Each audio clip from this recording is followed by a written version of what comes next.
Yeah, Rule 48, sell today, educate tomorrow. Oftentimes we find that people love to direct the sale using features and benefits. And really what we're trying to do is to educate prospects on the value proposition of working with us. And the reality is when that happens, we miss the opportunity for what I call the real commercial conversation. The real commercial conversation that says, what problems am I really looking to solve for here? What was the impact to the business that we can actually help them improve upon? Who besides that individual is the decision maker? What is our decision making intelligence? And, what investment criteria are we looking at?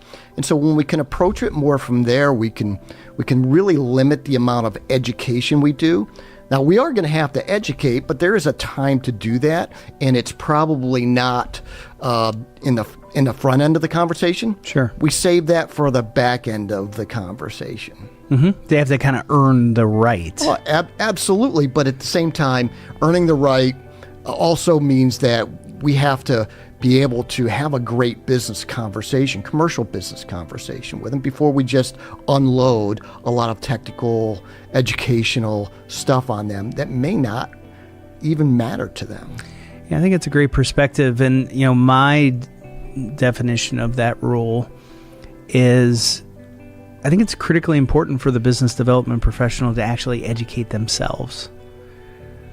Where are the challenges? Where are the issues? Right, to your point, from a budgetary perspective, even before then, quantitatively, how much of the problem is costing the organization or that individual to have, right, those issues, either in time, resources, or dollars.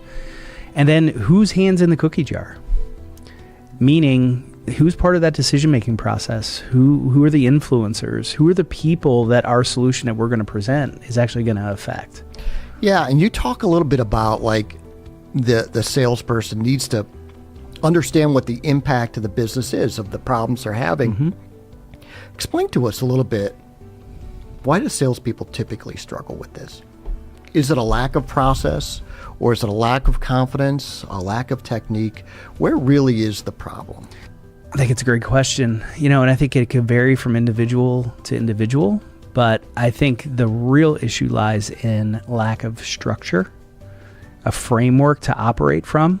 And what ends up happening is we default to the prospect system, which typically it's show up and throw up. It's put numbers together, put a scope of work together, and we'll see if it fits our initiative, what we're looking to accomplish.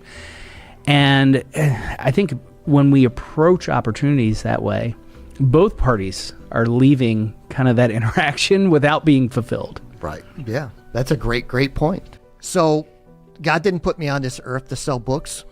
Now, there's nothing wrong with that profession, but that's just not my calling. You are welcome to purchase this book online, or you could head to our website and purchase the book as well. The reality is, if you'd love to have a conversation on how to operationalize the rules for the modern day buyer for your business, for yourself, Rob and I would love to have that conversation. So head to the website, fill out the Contact Us form, and we'll take the rest from there.